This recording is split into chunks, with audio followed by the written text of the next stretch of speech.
Predestination. Taqdir, predestination, forms part of the fundamental beliefs of Islam. This is the sixth article of faith.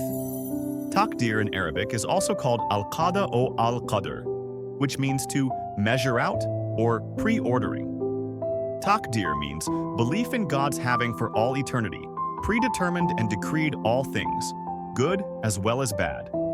Nothing can happen of itself in the world, good or evil.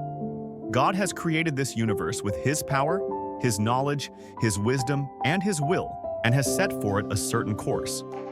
Then He has ordained a law, which may be called the law of nature, for the physical, animal, and human world. Everything in this universe. The Quran says, "The Lord has created and balanced all things, and has fixed their destinies and guided them." Nothing can befall us but what God has destined for us. We have created all things according to a fixed decree. For all of His creation, God has set a course to follow. Nothing can deviate from the path set by God.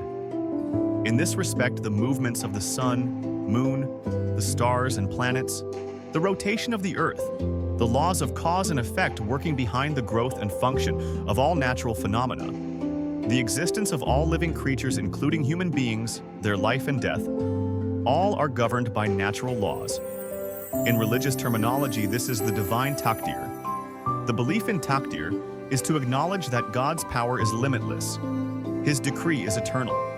No one can come in the way of fulfilling His decrees. His knowledge is eternal. That is, whatever happens, is happening, or is to happen in future, is in the knowledge of God beforehand. Nothing pertaining to the past, present, or future is concealed from His view. He is abreast of all the minutest details of this universe. Everything that has been or will be depends entirely on His foreknowledge and sovereign will. There is some misunderstanding about this belief in taqdir. There are certain people who believe that man is totally helpless.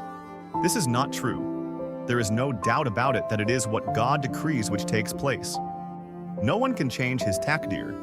But it is also true that man has been granted by God wisdom, freedom, and willpower.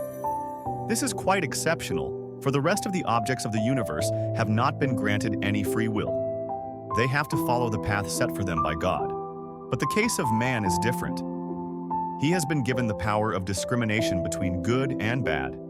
Then, he has also been granted the freedom to choose one course and leave another. For instance, according to Islam, just as disease is a taqdir of God, so is its remedy. Therefore, if one falls ill, he may counter it with the other taqdir of God, that is, he may take medicine for it.